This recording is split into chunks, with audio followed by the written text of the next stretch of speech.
जय हिंद प्यारे बच्चों। तो स्वागत है आप सभी लोग का आपके अपने प्यारे से YouTube channel CKS online classes में। तो प्यारे बच्चों, आप सभी लोग कैसे हैं? हम उम्मीद करते हैं कि आप सभी लोग अच्छे होंगे और आप सभी लोग की पढ़ाई जो है बहुत ही अच्छी तरीके से चल रही होगी। तो प्यारे बच्चों, आज की इस क्लास में हम लोग पढ़ने वाले हैं क्लास 12 हिस्ट्री के VVI सब्जेक्टिव क्वेश्चन, जो कि आपके 2025 के बोर्ड फाइनल परीक्षा में 100% ये प्रश्न बाबू देखने को मिलेंगे।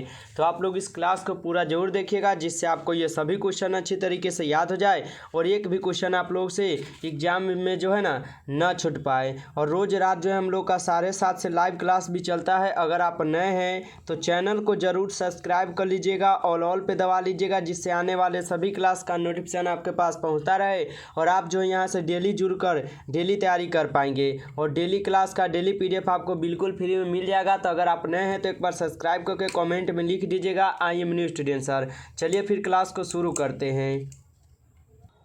चलिए प्यारे साथियों, तो आज का पहला क्वेश्चन आप लोग के सामने आ चुका है। प्रश्न एक है कि भारतीय संविधान के दो प्रमुख विशेषताओं को क्या करना है, बताना है, यानी बताए। ठीक है, भारतीय संविधान की दो क्या प्रमुख विशेषताओं को बताना है। आप सभी प्यारे बाबू से रिक्वेस्ट है कि आप लोग इस क्लास को पूरा देखिएगा, जिससे आपको सभी क्वेश्चन अच्छी तरीके से समझ में आएगा। ठीक है, चलिए उत्तर देखिएगा क्या है कि भारतीय संविधान के प्रमुख विशेषताएं जो है ना निम्नलिखित है, जिसमें से हम लोग का पहला आ जाता है एक में। यह क्या है तो लिखित है। भारतीय संविधान क्या है तो एक लिखित संविधान है, निर्मित एवं विश्व का विशालतम संविधान है यह भारतीय संविधान। ठीक है, याद रखिएगा इसको। दो में यहीं पे आपको बताना है कि संविधान की प्रस्तावना में प्रभुत्व संपन्न लोकतंत्रनात्मक क्या है पथ निरपेक्ष एवं समाजवादी क्या है गणराज्य की ना स्थापना की बात की गई है या कही गई है। ठीक है, यहाँ भी आप लोग को अच्छी तरीके से समझ में आया। चलिए अगला देखिए। अगला है कि संविधान द्वारा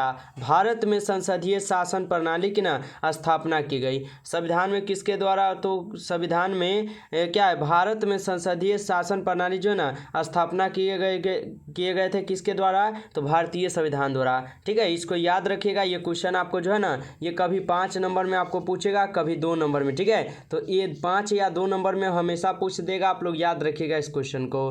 चलिए नेक्स्ट क्वेश्चन देखिएगा। नेक्स्ट क्वेश्चन क्या है आप लोग का, नेक्स्ट क्वेश्चन है कि संविधान क्या है निर्मात्री सभा गठन कैसे हुआ। ठीक है, यानी संविधान निर्मात्री सभा गठन जो है ना ये कैसे हुए हैं, आप लोग अच्छी तरीके से एक बार इसको समझ लीजिए, जिससे ये क्वेश्चन आप लोग से ना छूट पाए। तो उत्तर दिया गया है कि संविधान सभा का गठन 3 चरणों में हुआ है। संविधान सभा का गठन कितने चरण, तो 3 चरण में हुआ है। सर्वप्रथम कैबिनेट मिशन योजना के अनुसार संविधान सभा के सदस्यों का निर्वाचन हुआ। ठीक है, कुल क्या है 389 सदस्यों की संख्या निश्चित की गई है संविधान सभा में। ठीक है, संविधान सभा जो है 389 सदस्य को ना यहाँ पे निश्चित किए गए हैं। वहीं पे आपको द्वितीय चरण का आरंभ जो है 3 जून 1947 की विभाजन योजना से होता है, ये द्वितीय चरण का। ठीक है, याद रखिएगा, जिसके अनुसार संविधान सभा का गठन क्या संविधान सभा का पुनः गठन किया गया, जिसमें 324 क्या है प्रतिनिधि होने थे। इसमें क्या तो 324 प्रतिनिधि होने थे। तृतीय चरण देशी रियासतें से संबंधित था और उनके प्रतिनिधि संविधान सभा में अलग अलग समय में सम्मिलित हुए। ठीक है, हैदराबाद ही एक ऐसी रियासत थी ना जिसके प्रतिनिधि संविधान सभा में सम्मिलित नहीं हो पाए थे। ठीक ना, एक हैदराबाद ही एक ऐसी रियासत थी जिसके प्रतिनिधि जो थे ना वह संविधान सभा में सम्मिलित नहीं हो पाए थे। इसको याद रखिएगा प्यारे बाबू। ठीक ना, ये भी क्वेश्चन आपके लिए बहुत ज़्यादा VVI क्वेश्चन है और हर एक क्वेश्चन आपके लिए इम्पोर्टेंट क्वेश्चन है। चलिए आगे बढ़ते हैं। अगला क्वेश्चन देखिएगा। नेक्स्ट क्वेश्चन क्या है, नेक्स्ट क्वेश्चन कि भारत का संविधान 26 जनवरी 1950 को क्यों लागू किया गया था। जो भारतीय संविधान है यह 26 जनवरी 1950 को जो है ना लागू किस लिए किया गया था, समझिएगा। यहाँ पे उत्तर क्या प्यारे, उत्तर है कि 26 जनवरी 1949 को भारत का संविधान पूर्ण रूप से बनकर तैयार हो गया। ठीक है, 26 जनवरी 1949 को क्या हुआ, भारत का जो संविधान था ना यह पूर्ण रूप से बनकर एकदम तरीके से तैयार हो गए थे। उसे 26 जनवरी 1950 को लागू किया गया। ठीक है, भारतीय संविधान जो 26 जनवरी 1949 को बनकर पूरी तरह से तैयार हुआ, लेकिन ये लागू कब हुआ? तो 26 जनवरी 1950 को लागू किया गया, क्योंकि पंडित जवाहरलाल नेहरू ने कांग्रेस के दिसंबर 1929 के लाहौर अधिवेशन में पूर्ण स्वतंत्रता की मांग का प्रस्ताव किया था। कौन? तो ये आपके किए थे कौन? पंडित जवाहरलाल नेहरू ने। ठीक है ना, कांग्रेस के दिसंबर 1929 के लाहौर में अधिवेशन में पूर्ण स्वतंत्रता की मांग का प्रस्ताव किए थे।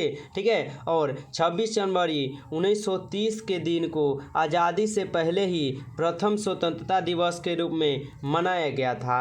यहाँ पे क्या है? तो 26 जनवरी 1930 के दिन को आज़ादी से पहले, यानी जब आज़ादी न मिला था उनसे पहले ही प्रथम स्वतंत्रता दिवस के रूप में मनाया गया था। इसके पश्चात कांग्रेस ने हर वर्ष 26 जनवरी 1949 का दिन इसी रूप में मनाया गया था। ठीक है, ये कांग्रेस जो थे ये भी 26 जनवरी 1949 क्या है 26 जनवरी का दिन ही इस रूप में मनाया जाता था। इसलिए संविधान सभा में 26 जनवरी 1950 को संविधान लागू किया गया। इसी के कारण जो है संविधान सभा में 26 जनवरी 1950 को क्या किए गए? तो संविधान लागू किए गए थे। ठीक है, ताकि इस पवित्र दिवस की स्मृति सदैव ताज़ा रहे।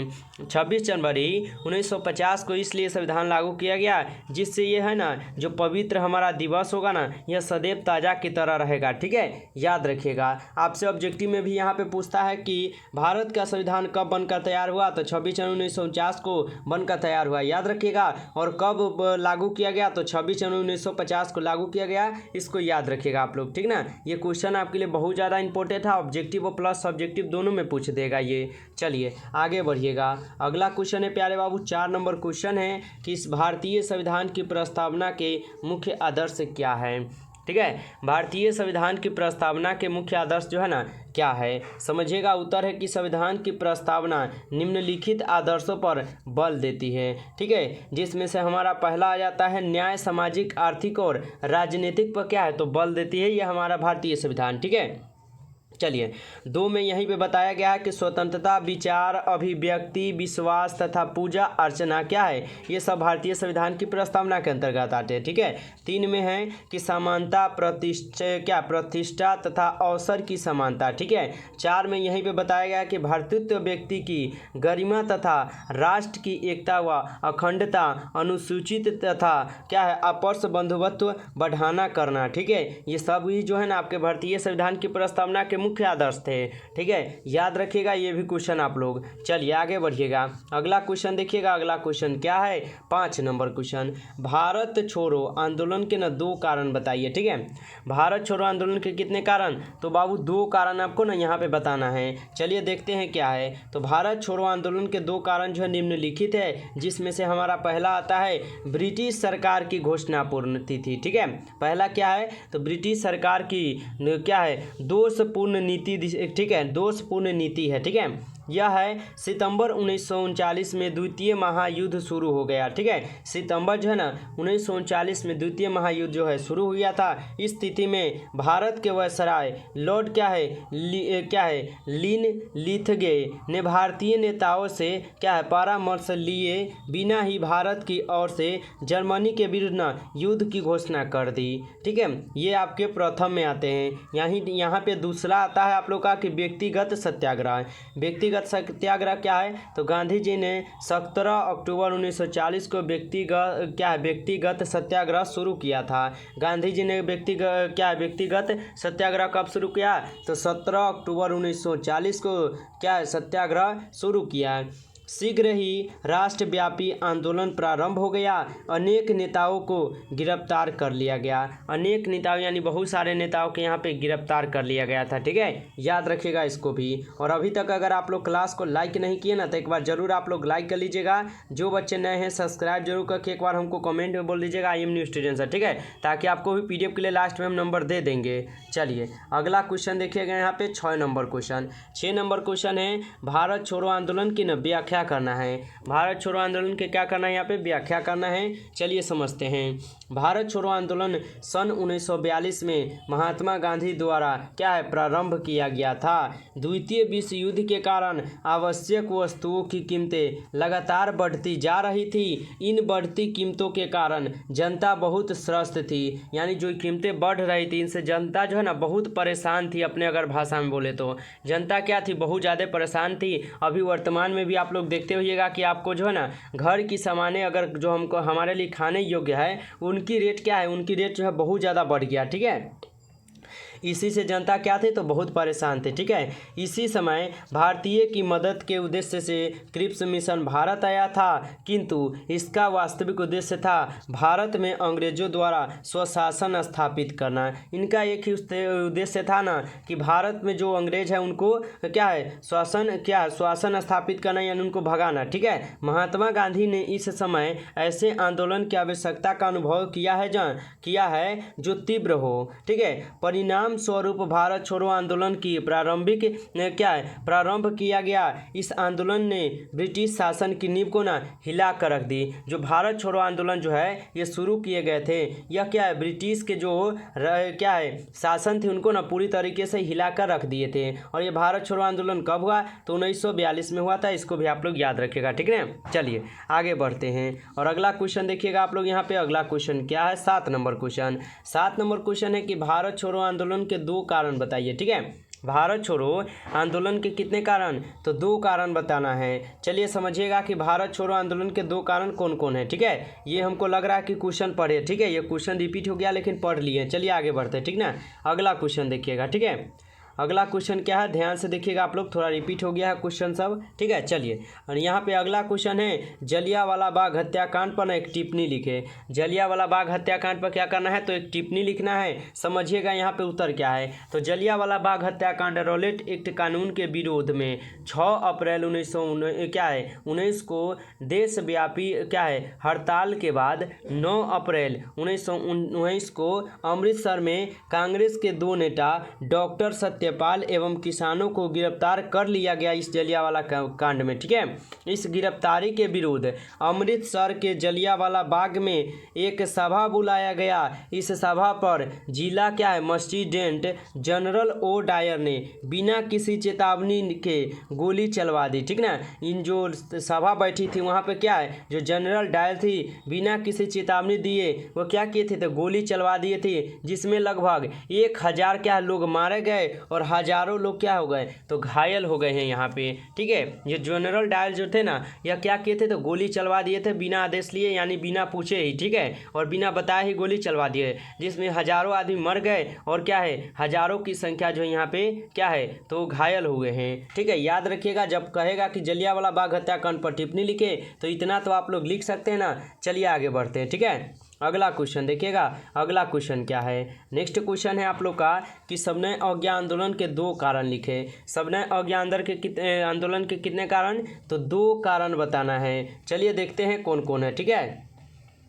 महात्मा गांधी के नेतृत्व में भारतीय जनता ने सविनय अवज्ञा आंदोलन के प्रारंभ किया है। इसके कारण जो है निम्नलिखित है। ठीक है, महात्मा गांधी के नेतृत्व में जो है ना भारतीय जनता ने सविनय अवज्ञा आंदोलन प्रारंभ किया था। इसके कारण जो है निम्नलिखित है। और ये सविनय अवज्ञा आंदोलन कब हुआ 1930 में, याद रखिएगा। ठीक है, चलिए पहला आता है जिसमें से आप लोग का कि साइमन कमीशन का बहिष्कार। ये आते हैं आपके सविनय अवज्ञा आंदोलन के कारण के अंतर्गत ही। ठीक है, साइमन कमीशन का बहिष्कार।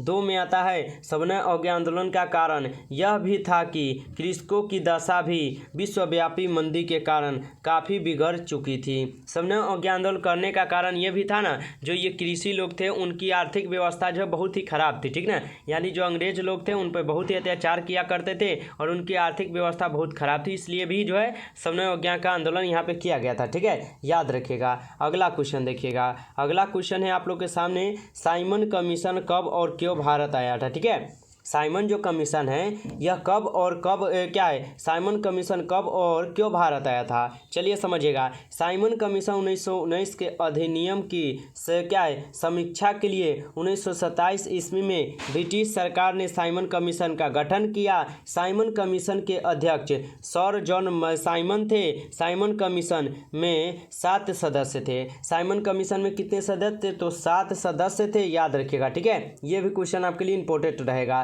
कि साइमन कमीशन में कुल कितने सदस्य? 7 थे। साइमन कमीशन 1919 के अधिनियम की क्या है समीक्षा के लिए 1927 ईस्वी में ब्रिटिश सरकार ने साइमन कमीशन का गठन किया था। साइमन कमीशन के अध्यक्ष सर जॉन क्या थे? साइमन थे। साइमन कमीशन के 7 सदस्य थे। अगला है साइमन कमीशन में एक भी भारतीय शामिल नहीं थे। जो ये साइमन कमीशन था ना, यहाँ पे एक भी भारतीय नागरिक नहीं था, इसलिए 3 फरवरी 1928 को साइमन कमीशन को मुंबई पहुंचने पर काला झंडा हड़ताल और प्रदर्शन का कर विरोध कर दिया, ठीक है। यहाँ पे साइमन कमीशन में क्या था, एक भी भारतीय लोग है ही नहीं थे, और इसलिए 3 फरवरी 1928 को ना साइमन कमीशन को मुंबई पहुंचने पर, जब साइमन कमीशन मुंबई में पहुंचे उस समय काला झंडा दिखाकर हड़ताल और प्रदर्शन का विरोध कर दिए, जिसके कारण क्या हुआ, ये भी खत्म हो गए, ठीक है। याद रखिएगा ये आप लोग इसको भी। अगला क्वेश्चन देखिएगा। अगला क्वेश्चन क्या है कि क्या है कम्युनल अवार्ड क्या है? समझिएगा उत्तर क्या है कि द्वितीय गोलमेज सम्मेलन में ब्रिटिश सरकार ने घोषणा की थी कि क्या है सांप्रदायिक समस्याओं को हल करने में भारतीय असफल रहे हैं, इसलिए सरकार इस समस्या का समाधान करेगी। इस घोषणा में मुसलमान, सिखों, भारतीय, ईसाई आदि को ना पृथक प्रतिनिधित्व दिया गया था। इसकी घोषणा 16 अगस्त 1932 ईस्वी के प्रधानमंत्री रेजमे क्या है मैकडोनाल्ड ने की, ठीक है, जीतते क्या है कम्युनल अवार्ड कहा गया, जिसे जो है ना कम्युनल अवार्ड कहा गया। इनकी घोषणा कब हुआ? तो 16 अगस्त 1932 को हुआ था, याद रखिएगा आप लोग, ठीक ना। इसको भी आप लोग अच्छे से याद कर लीजिएगा। चलिए आगे बढ़ते हैं। अगला क्वेश्चन है रॉलेट एक्ट पर एक संक्षिप्त टिप्पणी लिखे, ठीक है। रॉलेट एक्ट पर क्या करना है, एक संक्षिप्त टिप्पणी लिखा है, समझिएगा। तो बढ़ती हुई क्रांतिकारी घटनाओं को दबाने के लिए न्यायाधीश क्या है सिकरी क्या है रॉलेट सुझाव पर 1919 में रॉलेट एक्ट अधिनियम बनाया गया। इस अधिनियम के अनुसार किसी भी व्यक्ति को बिना किसी साक्ष्य और वारंट के गिरफ्तार किया जा सकता था। ये रॉलेट एक्ट में, ठीक है, बिना भी किसी क्या है वारंट या किसी भी कारण से भी यहाँ पे गिरफ्तार किया जा सकता था। इस अधिनियम के विरुद्ध कोई अपील नहीं की जा सकती थी। इस अधिनियम के विरुद्ध क्या है तो कोई भी अपील आप नहीं कर सकते, ठीक ना। ये रॉलेट एक्ट के जो अपील क्या था वारंट के बिना भी आप गिरफ्तार कर सकते लेकिन यहाँ पे क्या तो कोई भी विरोध नहीं कर पाता था, यानी कोई भी अपील नहीं था इसके विरुद्ध, ठीक है।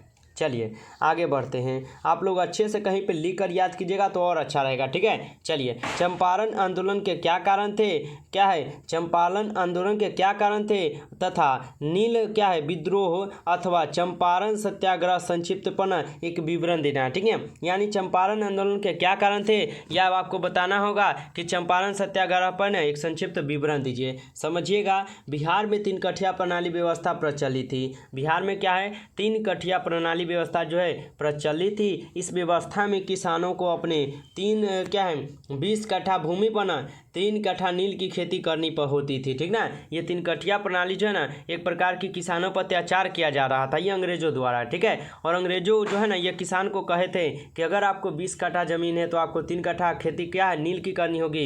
नहीं करते थे तो वो लोग उन पे अत्याचार करते थे, ठीक है। और जहाँ पे ना एक बार नील की खेती हो जाती है ना वहाँ पे आपको कोई भी फसल नहीं अच्छा होगा। वो जमीन जो होता है ना बंजर हो जाता है, वहाँ पे कुछ नहीं हो सकता है, ठीक है। इसी प्रणाली के विरोध में गांधी जी 1917 में चंपारण सत्याग्रह किए थे, ठीक है। इसी को विरोध करने के लिए क्या है ये जो है ना आपके 3 कठिया प्रणाली, इन्हीं के विरोध करने के लिए गांधी जी 1917 में चंपारण सत्याग्रह किए थे प्यारे, ठीक है। याद रखिएगा। यदि आप लोग को ये क्लास अच्छा लगे तो क्लास को जरूर आप लोग लाइक कीजिए। चैनल पर पहली बार जुड़े हैं तो सब्सक्राइब करके ऑल पे जरूर दबा लीजिए, जिससे आने वाले सभी क्लास का नोटिफिकेशन आपके पास पहुंच पाए, ठीक है। आज की इस क्लास में हम आपको सिर्फ 14 क्वेश्चन पे यहाँ पे रहने देते हैं, इतना बहुत है बाबू, ठीक है। इतना पहले आप लोग याद कर लीजिएगा। और आपको क्लास अच्छा लगे तो एक बार लाइक कर लीजिएगा, चैनल पर पहली बार है तो सब्सक्राइब जरूर कर लीजिएगा, एक बार कमेंट में बोल लीजिएगा I am new student sir, ठीक है।